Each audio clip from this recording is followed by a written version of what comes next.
Welcome back to the Dota Radio Morning Show, presented by Dota Radio, the internet radio dedicated to Dota 2. Make sure you visit us at dotaradio.com to learn more about our audio-only style of commentary. Remember, folks, you can tweet at us live during the show at the Dota Radio, at HippieCasting, at Zyori TV, or at Monolith Dota. All of us will be checking our respective Twitters here to field your questions as they pertain to our content. We've got another great show coming up for you guys this morning here on October 24th. It is Thursday, our first week of Dota Radio action, and we've got a lot of stuff to cover. We're going to be talking streaming platforms today. That's going to be our big topic of discussion. We're going to have a guest on from Hitbox TV. If you haven't checked out Hitbox yet, it's a new streaming platform, and they've got kind of an innovative way to try to break into the competitive market that is internet streaming technology. So it should be interesting, to say the least. We're back, though, with our usual suspects. Of course, I'm Zyori. Joining me once again on the analysis desk is Hippie. How you doing this morning, everybody? Oh, I'm doing great. Glad to have you back with us. And of course, Monolith, our master of communications, is with us again. How are you today, sir? Good to be here again. Awesome. Glad to hear it. So remember, guys, you can always email into us, and that is the email morningshow@dotaradio.com. So if you have thoughts, concerns, feedback, anything on the like, feel free to drop us a line there. We will use questions submitted at morningshow@dotaradio.com for our kind of open Q&A that we're going to try to work into the series as it continues to progress. Again, today, not going to be doing that open Q&A with viewers like we're planning on in the future. Probably going to do that next week. Got to get a raid call or something set up and figure out the best way to handle all you crazies out there with your questions. This will be the official portal for Dota Radio, the morning show, dotaradio.com/morning show. If you want to check out the podcast feed, it is available on the website, not at that link, but if you go to the website, there's a morning show link and you can find the podcast feed. It is submitted to be on iTunes. That seems to be the big question everyone's been asking. Is this on iTunes? No, it is not yet. It is pending and it should be up within a day or so. And then you will be able to subscribe to the podcast to your heart's content. The episodes are archived right away after we're done chatting. So let's go ahead and move into our first set of talking points tonight. The first thing that I wanted to mention here is the Dota gong is gone. There was a Reddit thread about this the other day, but I hadn't played a match until yesterday since the patch came out, or I guess I hadn't had my headset plugged in because I noticed that huge bang is now gone. Instead, it's these cute little drums that keep playing even after you accept the game. There's quite the outrage. There's a movement to bring back the gong. People keep calling it a bong, but I think they're meaning to say gong. The gong is the big like Asian instrument that you hit with a drumstick. A bong is a device to smoke things. They're totally different, even though they sound similar. I don't know. What's your guys' take on the Dota gong? I absolutely hate the drums. I hate the drums. Playing. I hate the drums. Oh my god, they're so annoying. I wish I could just take them out back and shoot them so they would never play again. It wouldn't be as bad if they would stop as soon as you press accept. The fact that you accept right? and then they keep going on, it's like, dude, I'm here, I'm ready. I didn't sign up for Gilligan's Island drums. I had no idea what it was when it first happened. I thought there was something wrong with my computer. Oh, I hate the drums. Yeah, the drums are bad. So that poses the question, will Valve revert it back? I want to say probably not, but they have gone back on some changes they made. I know the one that we talked about in the past, Hippie, was the Pudge hair, how they kept changing it sort of. Everyone said, oh, change it back, it looks stupid. And what did they say first? They wanted Pudge to have hair. Then they gave him hair. They were like, all right, he looks even worse. Just take the hair out. And they did it. I was trying to think of the right word, but I don't know. We'll see what Valve does with the gong, though. I'm not a fan of the drums. There's no way to disable that, is there? Is there like a mod you can run to change it to something different? Not that I know of. Not that we're aware of. Bummer. That would be too easy. The most likely thing, if Valve does do anything about it, is they'll give you a little toggle in your options or in your console or something that'll let you choose which sound you want to listen to. Because there was some stuff like there was a bug back in Team Fortress 2 people referred to as taunt switching, where you could start a taunt and then quick swap your weapon before it would start, so you'd be doing the taunt animation but with the wrong weapon. There were a lot of really funny combinations people ended up with, and they're like, oh, cool, this looks really hilarious. The heavy's like using his minigun like a finger pistol, and when Valve fixed that bug so it didn't work anymore, people were really pissed off. They're like, oh my god, change it back, what the hell? And then so they put it in the console and they said it to like enable taunt switching or something on servers. Yeah. Yeah, it's. I mean, Valve is one company that you have to give a lot of credit for. Is they're very reactive to community outcry, and it's a rough thing to balance because you don't want to set that precedent of any time the community makes a stink on Reddit, they'll just follow the community's heart's content. It's sort of a slippery slope. You need to have that balance of making changes that generally people like, but not giving the community too much power in terms of having that kind of QQ fest. I don't know. Valve's done well on that front. But one of the other big topics, not big topics, I don't know, I need to change this section from news because a lot of these pieces aren't necessarily news, just interesting things about Dota that I want to talk about here. Our next thought, and this pertains to your team actually, Monolith BDiz was on the most recent episode of the Chat Wheel. Big shout out to at least my buddies over there at whatiship.tv, the guy that runs it. Greg Laird is a pretty good friend of mine. And for all of you audio-only folks out there, it is a podcast worth checking out. And it's an hour and 20 minutes. So it's sort of similar to that, not Kuroki, that Epi interview style, except there's 3 hosts instead of it being just Epi. But BDiz, man, he's quite a character. Yeah, he really is. Oh, Bobby Tins. He's a great guy. Yeah, and he's a Jersey guy too, so that's cool for me. I think he's North Jersey, but so I won't hold that against him,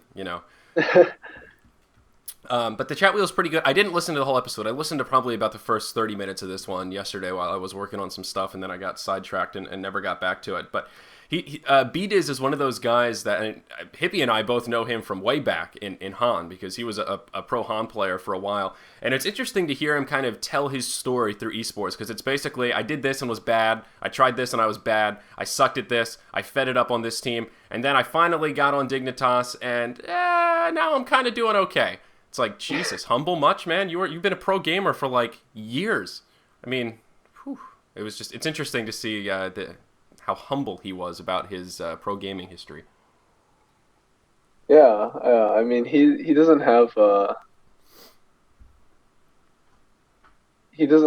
guess the same storied career as a lot of other players, but I mean, he's a really good guy and he's really easy to work with. Yeah. And he's got so much experience.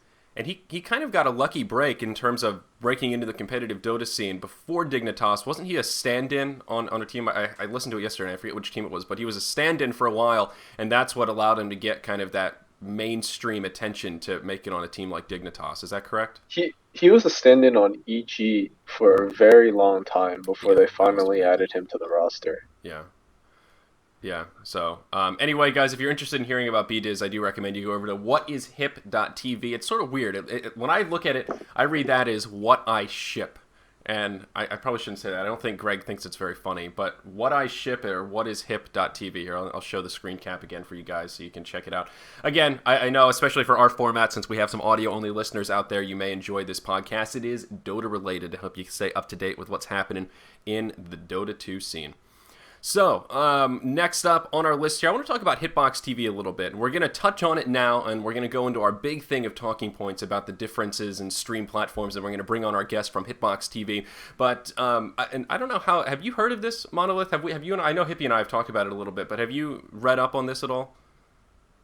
Just a little, but to be honest, I've never actually seen the platform. Or really used it, so this is pretty new for me. But I'm glad a new platform is coming up, and it's not Dailymotion. Yeah, Dailymotion is on the docket to talk about as well. But here we'll go over to the screen cap. Hitbox is basically just your regular old streaming platform. It's focusing on gamers, basically the same idea that Twitch has. But what they're doing differently is to get their foot in the door, they're doing this Hitbox Live It Up or Live It Up, I don't know, Live It Up challenge, where between October 21st and December 15th, they're doing a tournament for streamers. And it's based on how many unique viewers you can get, not concurrent, how many unique viewers you get each week, and then you're put into a ranking, and then at the end the top 10 streamers get prizes, and the prizes are pretty big. First place is 3,500 euros, second place 2,000 euros, third place 1,000, and fourth through 10th is 500 euros. So it's a pretty interesting idea. The problem with it, though, is to get any big streamer from Twitch, they have to forego 2 months worth of ad revenue to make the jump to that platform, because part of the other portion of this little competition is if you I think if you're live for at least 20 hours every week and you can hold an average of 100 concurrent viewers, Hitbox will offer you a partnership just like Twitch does, where you can run commercials and get ad revenue share and that kind of stuff. So it's a cool idea. And, of course, for me, I'm like, wow, 3,500 euros. We could do a lot with that amount of money. I mean, shit, we'd be flying players in for interviews into the studio here if we had that kind of cash to play around with. Especially euros, too. For us in America, that's closer to $5,000. So, that's really sweet. They are an EU-based company, and I think that's where their niche comes in to try and serve to that EU market that has lag issues with Twitch. But it's an interesting model. I think it's a very unique way to try to break in, but I worry about its success, because I think that level of risk for Twitch streamers to switch over is just too high. I mean, Twitch is now the pinnacle of streaming, and just having your stream listed on Twitch TV is where a lot of the traffic comes in for a fair portion of streamers out there. I don't know. What do you guys think about this format and their way of trying to break in here? Oh, it's a huge risk for a lot of people already partnered with Twitch. I mean, when you sign a partnership deal with Twitch, so many of the big streamers do already, and you sign a deal with Twitch, and you're basically committed to them for a certain period of time. A lot of these big streamers are also pro players, and their teams have sponsorship deals with Twitch, and so those are also exclusive. Some of those deals are also exclusive, so they can't move over even if they wanted to. Mm-hmm. So it's I mean, it's a huge risk, and some of them can't even do it. So it's going to be really hard for them to attract some big names over there. Yeah, and part of the issue is basically anyone that you see on the Twitch front page as one of those featured streams is one of the individuals that you mentioned, then they're contracted with Twitch. That's not random. They know ahead of time that they're going to be there. That's contracted. You sign exclusivity. You sign things that say you won't, be totally ridiculous on stream because you're in the limelight and that kind of stuff. So any of those big streamers, count them out right away. They're already on the good graces of Twitch. It's more geared to people kind of like us, where we're not sponsored by Twitch. Twitch doesn't feature us, but we're at that point where I don't know. Actually, looking at the numbers, I've been thinking in the back of my head, maybe Hitbox is our future, because again, we'll look at the screen cap here, and this is live on their website. Their highest concurrent viewer stream right now is, I think he's playing League of Legends here, 5 concurrent viewers. There's a StarCraft player, SC Titus, 5 concurrent viewers. I mean, that's nothing. That's very little. So I wonder, and when it's all said and done, who's going to be the biggest streamer that comes over? Who's going to win those 3,500 euros? And it's also a gamble for people switching in terms of, we don't know Hitbox. What if this backfires? What if they don't get anybody that ever breaks 10 concurrent viewers? Does the tournament hold true? Is there some sort of clause in there that protects them in the case of we just dropped 10,000 euro and we still don't have any popular streamers? It makes me a little bit nervous. Of course, the competition is just beginning. I did write an article about it on Sayori TV, and like I said, we're going to have the community manager from Hitbox TV coming on in probably about 15 minutes or so to talk to us about the specifics of their platform and what makes it different from Twitch and Owned 3D and all the other streaming platforms out there. Dailymotion is another good one.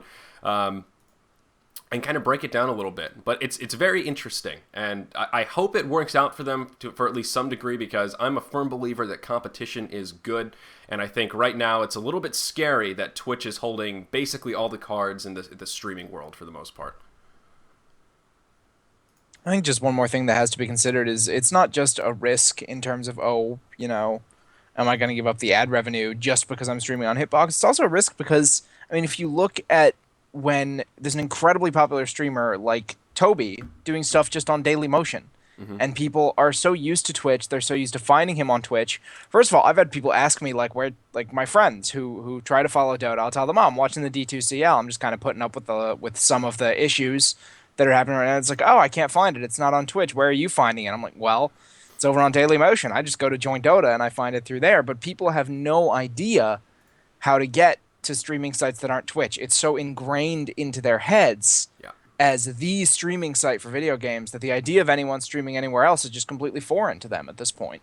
Yeah, and you're exactly right about that, my friend. Even just trying to navigate the Dailymotion site is difficult for me. I know it's dailymotion.com/D2CL, but that doesn't always take you to where you want to be when there's a live stream. The best way I found is just to go on Team Liquid or join Dota and watch the stream that way, which is an okay way to do it, but it's frustrating for me that there's not just an easier way. Like, you're right. And one thing that Twitch has done very well is made their platform simplistic. It's easy to follow. It's easy to understand. It's easy to find the streams you're looking for.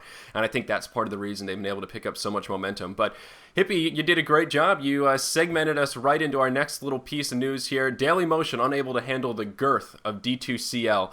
That stream has been plagued with lag issues since day one. And we talked about D2CL yesterday because we had Owie 2000 on. They were playing in D2CL after he was done with our interview, and we were talking about it. I tried to watch the games, and I eventually just gave up. Hippie, I know you mentioned that you actually had turned on the Russian stream at one point because the lag was a little better, and that was a step in the right direction. But I don't have a problem with Dailymotion saying, okay, we want to break into live streaming. We've got this platform. Let's make it happen. Let's drop some money. Let's get an exclusivity thing with this tournament. We'll put down $50,000.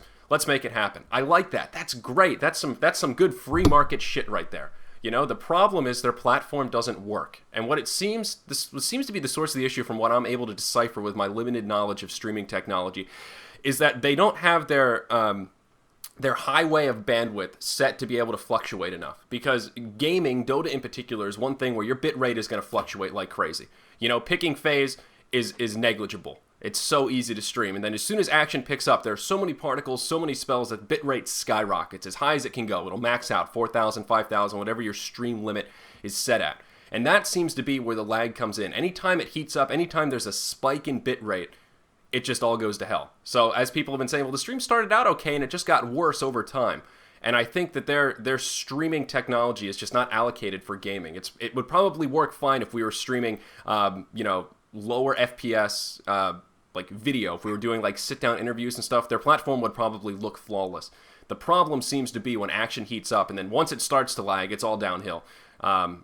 And even the audio lags, which is one thing that I've noticed with Twitch, where when they have lag issues, it's usually just video related, and at the very least, you can listen to the sound kind of unadulterated. But on Dailymotion, even the sound echoes and stuff, and that drives me bonkers, man. I can put up with low frame rates and frame drops and that kind of stuff, but I can't put up with the audio cutting in and out because that just ruins the experience. Maybe I'm an audio guy, but I don't know.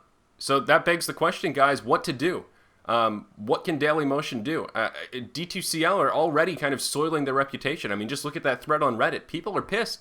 They're like, I bought a ticket just so I could watch this tournament. I load up the ticket, and the audio in-game lags. So now what do? I've wasted my time messing around with Dailymotion. I've wasted my money on this stupid ticket that is kind of useless because I still can't get the quality that I'm looking for. What do people do? Well, they just stop paying attention. They stop focusing on D2CL, but they can't because the matches are so damn good. So what is a humble viewer to do? Just I think take it. We kind of have to hope that Dailymotion works out their issues, that they use this as a learning experience. Excuse me one moment. Sorry, I had to clear my throat. Oh. Go ahead, Monol. I mean, I think the best thing to do, honestly, for them is just to watch it in game. Yeah. Deal with the audio issues, or just mute the mic. I mean, because every fight just becomes a slideshow. Yeah. Because there's so many particle effects going on. It's just like you see the initiation, and then it freezes, and then the fight's over. Yeah. So I mean, this is how ESWC sort of died as well, and how they got so little viewership and so little hype for their finals and for all their events. It's because they were partnered with Dailymotion, and nobody could watch the damn thing. Yeah. And I see someone in chat saying, that's weird. Dailymotion works perfectly fine for me. And that very well may be true. With streaming technology, it's pretty complicated. You know, I was going to make a cute little chart, and I just remembered that I forgot about it last night before I went to sleep. But there's a lot of areas where the channels of communication can break down, right? You've got your broadcaster at home with his computer. They go out, and that goes to the closest server to upload their data. Then that server sends it out to all of the other servers around the world where people, in Russia or China or what have you, can watch the stream. And then from that server in the location near the viewer, it goes to the viewer's computer where they download it. So there's a lot of areas in that train where it can break down. The uploader could be having issue, the viewer could be having issues with their download speed, the communication between those two servers could be bad, the server in your country may be overloaded, and I don't know, is Dailymotion a European-based company? I'm actually not sure. They may be another one of these companies trying to focus on that kind of EU niche where Twitch has dropped the ball a little bit. I mean, that's one of the issues that Twitch has had for a long time, as a legitimate complaint that in the EU, Twitch streams just aren't that great. The three of us are in America, so we're a little bit spoiled, I guess, because for me, unless the uploader is having an issue, Twitch streams are pretty much flawless for me. But I don't know. It is a problem, and I hope D2CL can figure it out, or maybe Dailymotion can figure it out. But we'll see. Like I said, I hope the best for D2CL, because 50 grand on the line. They have some really big matches, and of all the tournaments going on right now, D2CL is one of the ones I'm most interested in terms of the brackets and the matchups they have going on. So I'm a little heartbroken that I've been thwarted in my efforts to watch Dailymotion streams. So, moving forward here, there's one last piece of news I want to talk about before we move into our talking points, and we're taking our sweet time here. Every day I look at my notes and I think, oh man, we're going to be short, and I've never, always underestimate my ability to talk for hours and hours. I just wanted to make note of this cosplay here, Alina Cosplay. I do host that show, the Cosplay Room, so always interested to look at some good cosplay pictures. This is an Asian cosplayer, and the Asian cosplay scene is much more interested in the Photoshop stuff, so you can see these are doctored, she's got flames.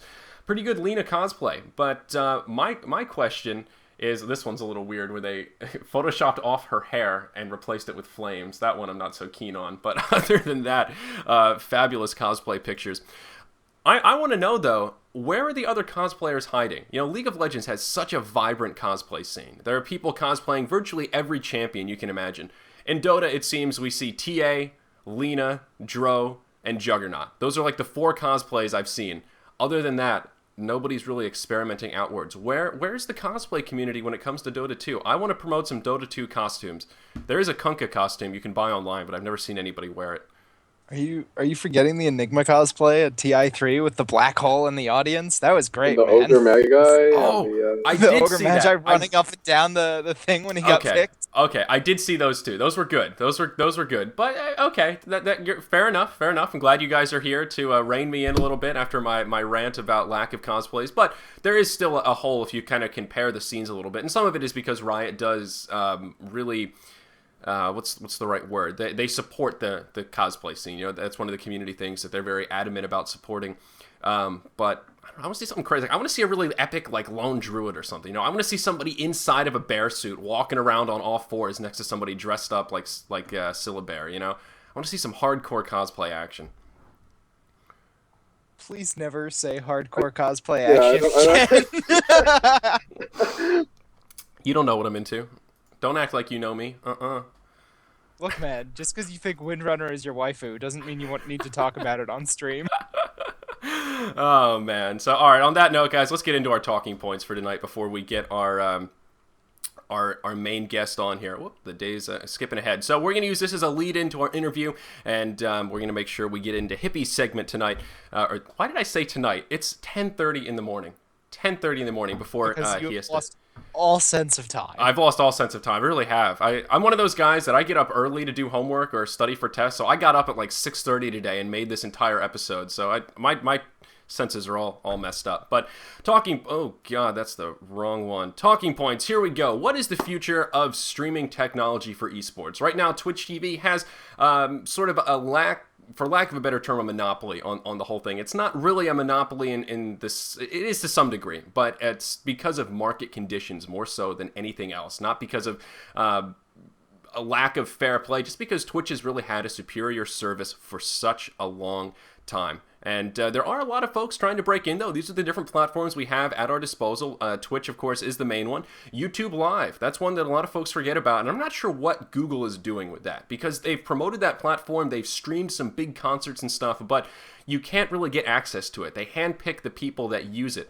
And it's sort of being promoted like Felicia Day and all that, Geek and Sundry, all that stuff is on YouTube Live, which is kind of weird because they're big and they're promoting that platform, but you can't access that platform. So it's sort of why are they promoting it when it's not? It's sort of a weird thing. I don't really know exactly what YouTube Live is going for. Daily Motion we already talked about in large detail, sort of similar to YouTube. They're trying to break in, but it seems like they have another core piece. Well, it doesn't seem like they do. They've got that core piece of video uploads that they're trying to add onto versus the opposite of what Twitch TV is doing.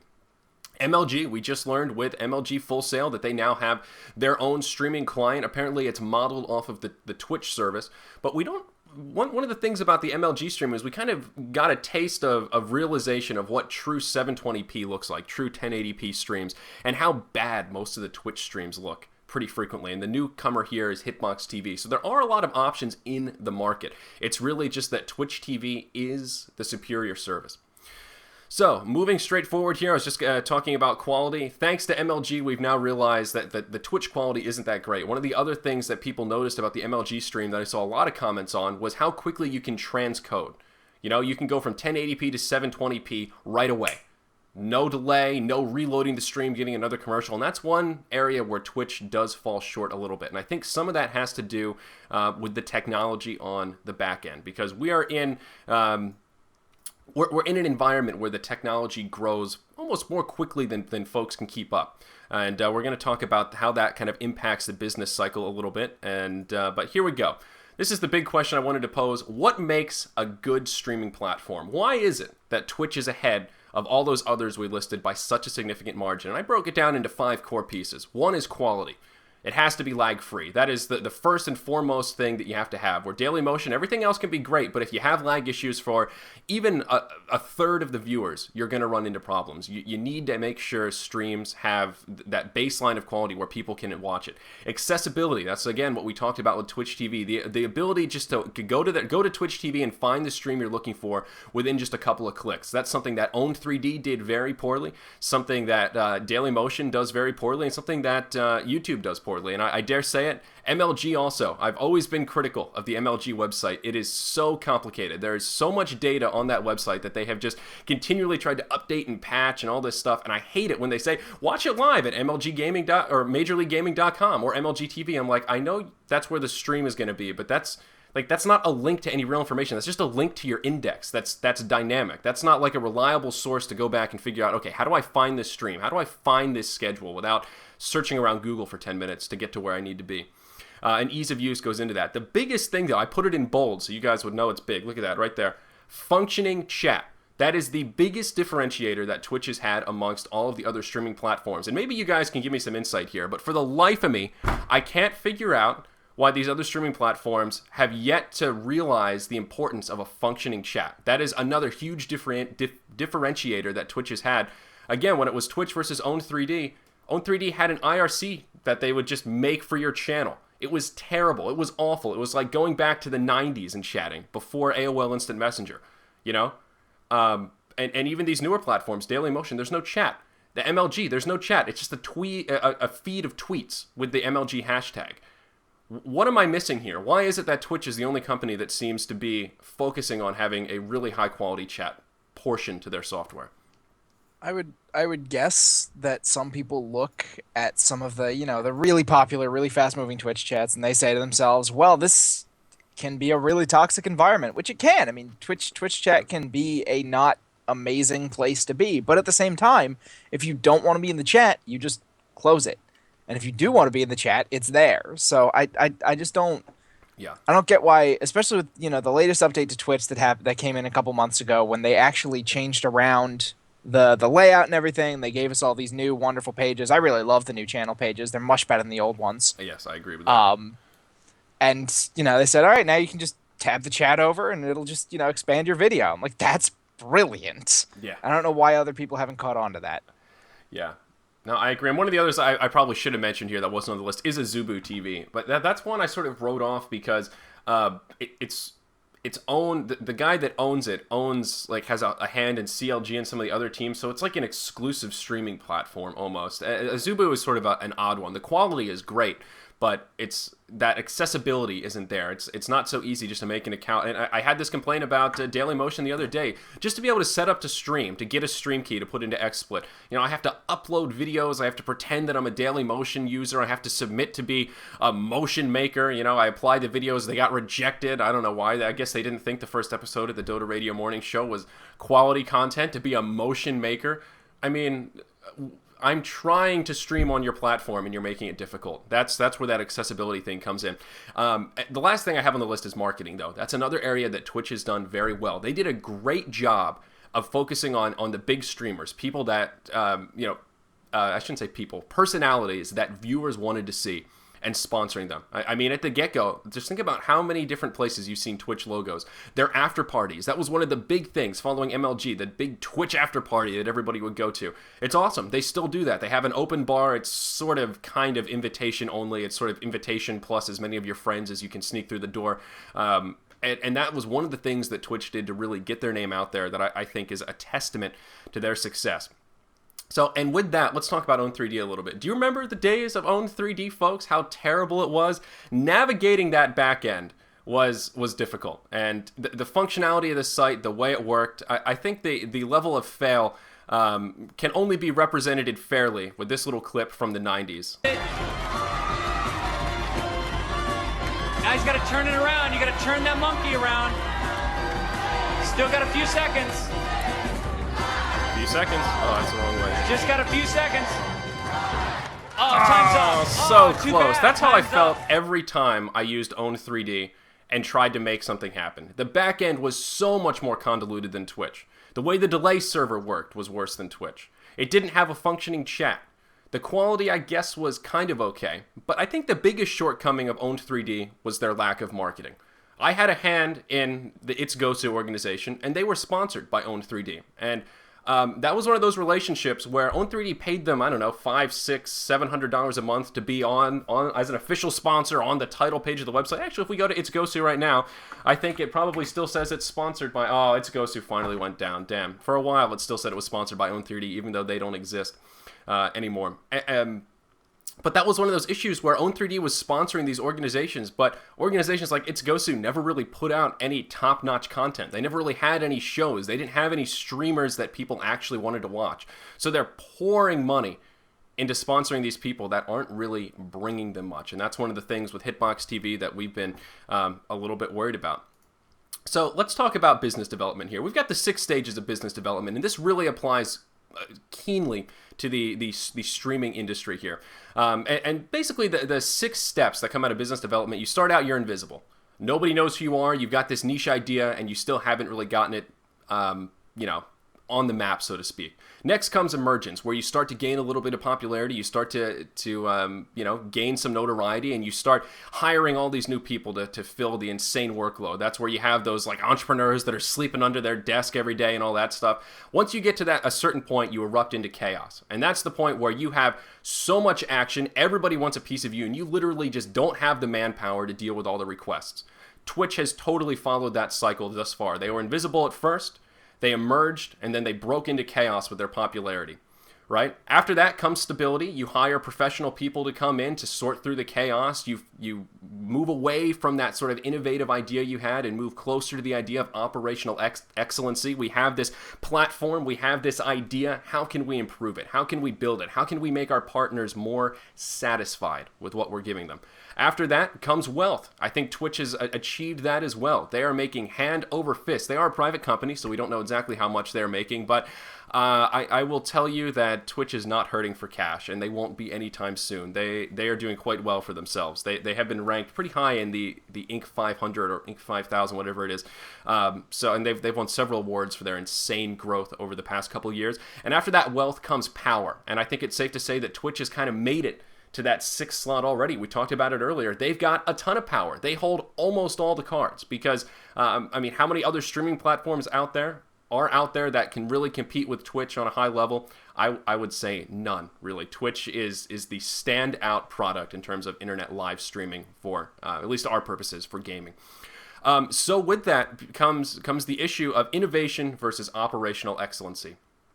And it's the idea that when you start out, you're small, you're an agile firm, and it's all about innovation. You can make split-second decisions. You say, is what we're doing really working here? We only have 5 employees. Fuck it, let's move into a different direction. Let's move here. You can roll with the punches pretty easily. As you get more bloated, have more employees, have more legacy benefits that you have to deal with, and you're sort of funneling money outwards, you don't have that same flexibility. You don't have that same momentum to innovate, and you have to strive for what I always refer to as operational excellency. How can we improve this? And that can be a little bit of a double-edged sword. Successful firms over the long run find a balance. But in the technology sector, it's pretty common for that life cycle to happen very, very quickly. You get the power, you get too bloated, you can't move as quickly as those small firms. Someone comes in with a break in technology, some sort of new streaming quality that it's better, faster, and less bandwidth. They break through, and then all of a sudden, Twitch is done, and you got the new Twitch breaking forward. We'll see if that happens.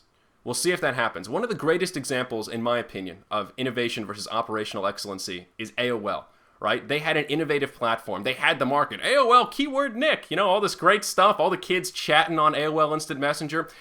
And they got to that point where they stopped innovating. They hit the operational excellency wall, where what did they do to entice more people? Oh, we'll just keep giving you more free minutes. How's about 2,000 free minutes? Hey, man, why don't we mail you a disc? How's 3,000 free minutes? Oh, a month later, you thought 3,000 was a lot. How about 5,000 free minutes? And everyone's looking at these discs just like, are you mental? I can just pay less for DSL and have a connection all the time. I don't have to worry about minutes. Why are we still talking about minutes? I thought that wasn't a thing anymore. And where's AOL today? Well, I guess they're still sort of around. There's still like 200,000 old people that have AOL.com emails. But as a general ISP, AOL has totally fallen off. It's not even really a thing anymore. And just think about those parallels into esports. So, guys, that was a mouthful. We got to get our guest on here. Any comments about all that jazz I just talked about? Sorry, I probably should have let you guys chime in a little bit as I was ranting. Well, looks like you covered it. Sorry about that. So, all right, let's go ahead and see if our guest is ready. Well, actually, you know what? Well, shit. I want to make sure we have enough time for Hippie's segment. Let's jump into that, and then we'll get our guest on. So, Hippie, you can take it away here, guys. We're going to break into some more 6.79 talk as the chaos continues. And today we're going to talk some Disruptor. So go ahead and take it away, buddy. All right, guys. Like I already said, today I want to focus on Disruptor. I feel like he's a hero who we've seen him a couple of times since the patch hit. And when I initially saw the Disruptor changes, we have the Kinetic Field AoE buff, which is reasonably minor, but it's still good. You have a little more leeway to catch people, and not only will you catch a couple more people, but it means that those little times when you drop your Kinetic Field and you miss them, like, oh, I missed them by like a 1/10 of a second. That's not going to happen anymore. You'll probably catch them with the new one. The Glimpse cooldown was rebalanced, so it's 5 seconds longer at level 1, but as you level it up, it ends up shorter. And then Static Storm AoE was increased by 75 points, of course, and then the max damage on Static Storm increased. And those are all things that really already just went with the theme Disruptor already had. Disruptor is a hero who's all about control. I mean, you have Kinetic Field to keep people in the same place. You have Static Storm to silence them. You have Glimpse to take them back. Thunderstrike is some reasonably good damage, but it's not his focus. His focus is on keeping control of a team fight. And his biggest issue was definitely that as soon as BKBs came onto the field, he became much less useful than a lot of other support heroes who maybe had some team buffs, who maybe had some better ways to do some single target control. Like you have, say someone like a Bane, who has not only some really good single target control, but ways to deal with a BKB. Maybe a Crystal Maiden, who has really powerful, big AoE spells, so she's not just kind of confined to this small area, only catching a couple people, and then BKBs just shut her down completely. Mm-hmm. So the fact that Disruptor now got this Aghanims upgrade, with the Static Storm silencing items and lasting 2 seconds longer, I'll start off by saying when I first saw this change, I said, that's really cool, but no one's actually going to give Disruptor the farm priority that he needs to build an Aghanims, and I was wrong. Every single time I've seen Disruptor since then, teams have made sure that in the mid-game they stack up camps, they get their Disruptor some farm, he nukes him down with Thunderstrike, and he gets that Aghanims. Because basically, that's now an AoE Doom. It's absolutely ridiculously powerful. I think it's by far the strongest Aghanims upgrade added in 6.79, and I think it actually is going to lead to us seeing some more niche disruptor picks against some very, BKB heavy teams that previously he would have just been ignored. And now you can actually kind of safely draft him in situations like, man, I really want Glimpse. Glimpse is really good against a lot of heroes. It's excellent if a team drafts Wisp. It's excellent against a Keeper of the Light. If they try to recall someone into the fight, just send him back across the map. Someone TPs in, bye-bye 135 gold. Glimpse is an incredible ability, but you had to put a lot of risk on picking a hero that outside of that, and once BKBs came online, wasn't really that viable. And this change, I feel, is going to give us a lot of room to see a lot more Disruptor. So I really like it, because quite frankly, he's a pretty darn cool hero. Yeah. Well, I would second that. Disruptor is always a pick that whenever I see it, I go, oh, good, there's some room for excitement in this game. And I also like the Glimpse ability versus any kind of blink mechanic. An Anti-Mage or a Queen of Pain. Glimpse can help disrupt them a little bit as it may be. So with that, Hippie, have we seen a lot of Disruptor picks following this patch? I haven't seen a game where someone has worked him in that I've noticed, but he's not a hero that's been on my radar of all the changes. Has anyone run him successfully yet? Yes, there have been a couple. I believe Mouse Sports was one of them. Cinderin's liking to mix up his drafts a little bit. I could be a little bit wrong about that, but I've definitely seen him a couple times, and I noticed. I mean, he had his boots, he had some regen, he had some basic stats, and then bam, they freed him up some farm, they let him get the Aghanims, and that, it's a slightly bigger, more powerful Static Storm, and it did some serious work. And he's been, I believe, a reasonably successful hero since 6.79. He's certainly not getting picked up, like, all the time. It's certainly not, oh man, he's become a staple pick, not like the Lich that I talked about yesterday. Obviously, Lich is insane right now. But it has come to the point where you can draft Disruptor and actually make things happen. Yeah. Monolith, do you have any thoughts about the Disruptor changes here? I think Hippie covered it. I mean, I think he's still really good, but at the same time, I think he's definitely not a Lich. He'll still be like niche, and it'll still depend on the lineup to see to see how he plays out. Yeah.